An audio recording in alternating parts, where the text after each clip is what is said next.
Joining us now, Philly's own Jake Fischer. Jake and Mark Stein, really the only insiders you need.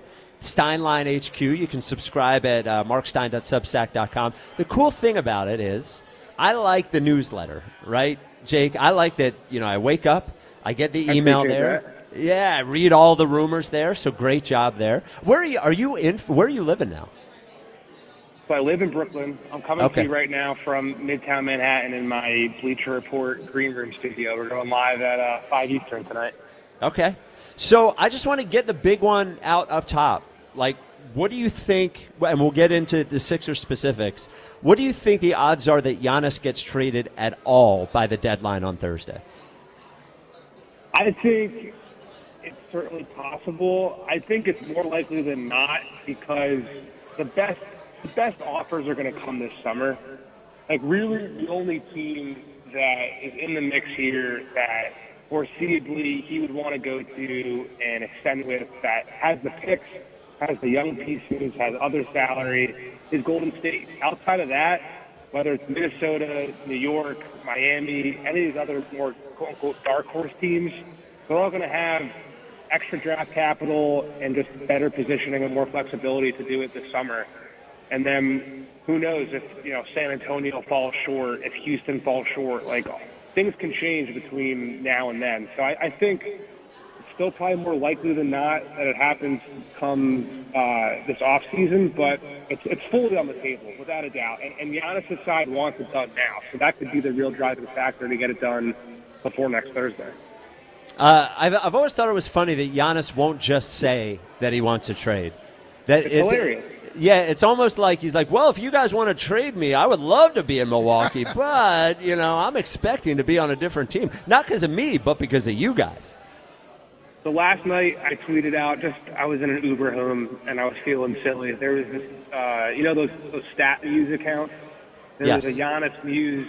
It was some guy doing a whole impersonation of a press conference and saying, like, when you say demand, don't use that word. It was hilarious. So I just put it out as, like, an important update from the man himself. Because, like, at a certain point, you kind of have to laugh at how silly it is that he's avoided accountability of wanting. I mean, he clearly wants out. He has wanted out since the fall when he asked them to trade him to New York, and it didn't work out then. And he's wanted out ever since they started, having a 3-12 record or whatever it is without him. Like, his first injury earlier in the year, it was like November, December, whatever it was. It was so clear this team just didn't have enough around him. And since then, I mean, this has been percolating now for months. So I'm not surprised that we're here.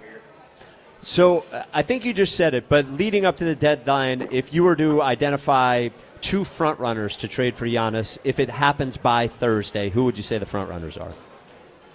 I would agree with, I think there's a consensus amongst the insider crew right now that it's Golden State and Miami. I just think, like we talked about, the picks that you're going to need, the young players you're going to need to get a player of that magnitude, I think those are the only two teams right now that have those two criteria and also are landing spots that he would be open and amenable to signing an extension with, which is going to be a key piece here.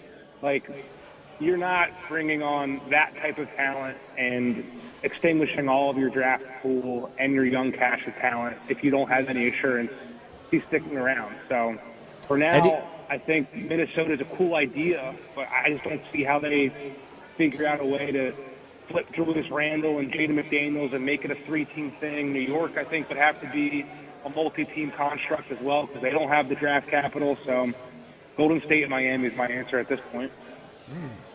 And he can sign an extension next year, right, after this season.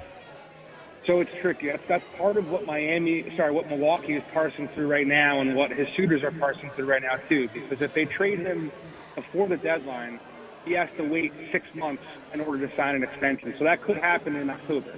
But if they trade him this summer, they'd have to wait 6 months, and that wouldn't be able to happen until January. So in theory, if you're Miami, let's just say, and you trade for him this summer, that's great, and you have a wink-wink handshake deal of he's going to extend in January.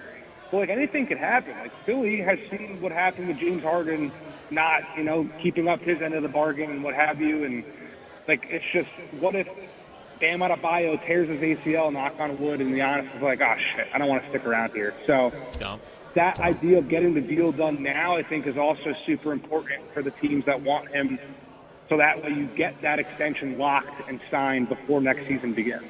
Real quick, Jake, on the radio, just be careful with the S-bombs. I'm sorry. All good. I know you're used to the internet, you know. I am. Yeah, we got rules here. Okay, so on to the Sixers. Jake Fischer, the Stein line here, talking about the opportunity for the Sixers potentially to trade for Giannis. The first thing is, let's say, you know, if they were to put everything that they have to trade that would be valuable, where is the Sixers' offer before the deadline compared to these other teams? If they were willing to put, they have 3 available first, they have VJ, you know, where is that offer compared to Miami and to Golden State? Yeah, I mean, the big thing you said is if, obviously, and you and I, if I may, were texting about this before we came on here about, like, all right, are they really not putting VJ on it? Like, we'll see as the rubber hits the road. Because, yeah, to your question, I think if they do, I asked people about this today from other teams. Like, he would be, without a doubt, I think, the best blue-chip guy that's on the board across that. Like, he's clearly a higher ceiling and a better player right now than Jonathan Kuminga or Brandon Pajemski. You could probably make the argument about Tyler Hero, who's made an all-star game, but he's also already full deep into a career that's full of injury history. You know, VJ's just 19. He's on this rookie deal. He's clearly a top, you know, young piece across the entire NBA, let alone someone just in this conversation. So I think he'd be, without a doubt, the best blue chip prospect that they could get. But, yeah, everything that we've heard behind the scenes right now from Philadelphia, from the Sixers, they're saying they're not involved and that VJ is not going to be involved in any conversation at all, let alone for Giannis. We'll see if that changes between now and Thursday. Well, we all know Daryl Morey loves stars. Yep. So, like, does your gut tell you if Milwaukee called the Sixers? And I know you're saying with no information whatsoever, just your gut, knowing – no. Well, I think it's important to clarify whether you have information or whether you're just saying, you know, what you believe. If Milwaukee was to call the Sixers and say, hey, we'll take VJ, 2 of your first-round picks, and Paul George, and you got a deal, knowing what you know about Daryl Morey, do you think he would make the deal? Yeah, for sure.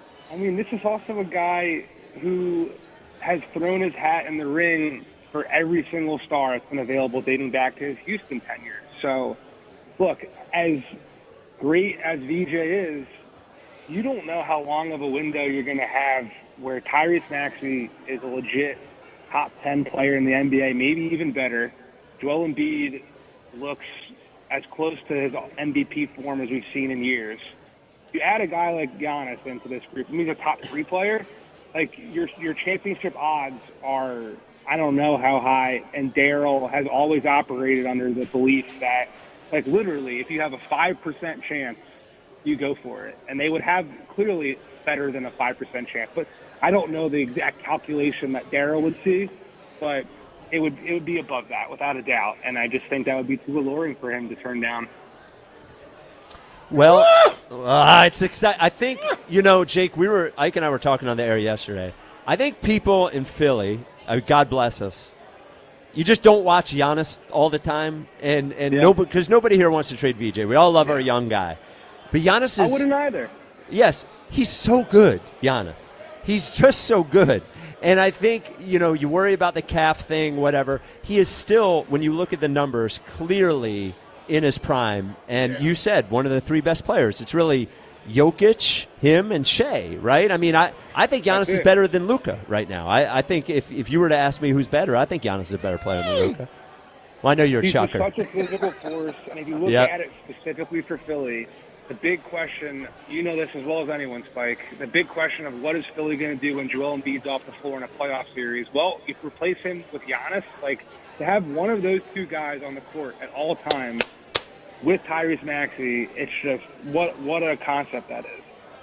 I'm all in. Yeah. We got to do it. We got to do this, Jake. We got to do it. We got to do it. We got to get the Sixers to do it. We got to do it. We got to do it. We all got to drive up to Morey's house and, you know, tell him to do it. And we all want to be very... Make sure you bring your eggs.